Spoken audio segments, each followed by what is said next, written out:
Bene, bene, bene. Questo non deve succedere mai più. E voi, seguiteci.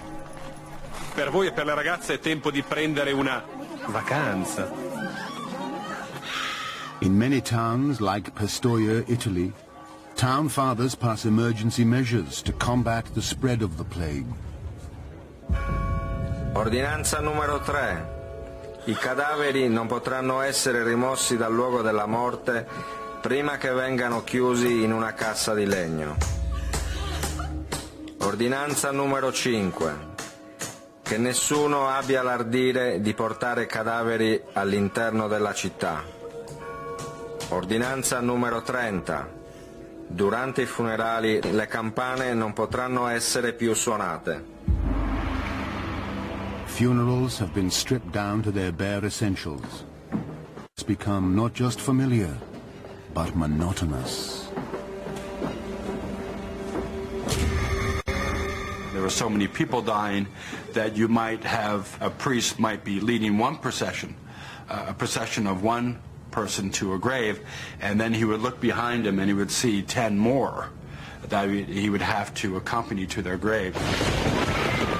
So there was a mass death, so much death, in fact, that people, in a sense, became inured to it or hardened to it, that now funerals became the occasion of witticisms and jollification. In Germany, the sense of impending doom gives birth to an extreme and violent religious movement, the Brotherhood of the Flagellants.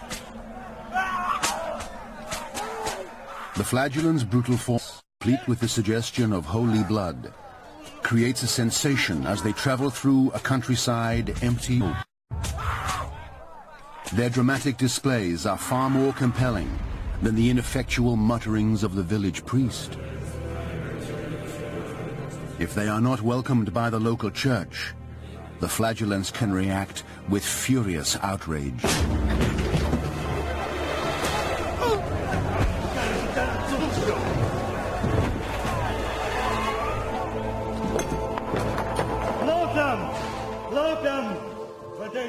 Believing their bloody sacrifice earns them God's grace, flagellants even claim to perform Christ-like miracles. Some flagellants believed that dead babies or dead children could be revived in their midst. There's also a famous story of a cow talking as a miracle ascribed to the flagellants.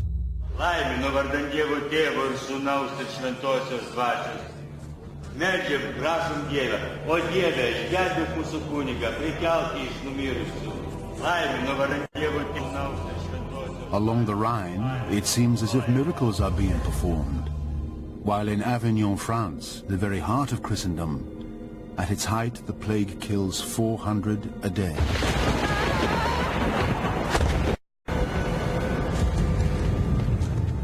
Pope Clement VI knows the flagellants pose a dangerous threat to his authority, but his cardinals urge him not to do anything hasty. They fear an attack on the movement at the peak of its popularity could cause a backlash against the church itself.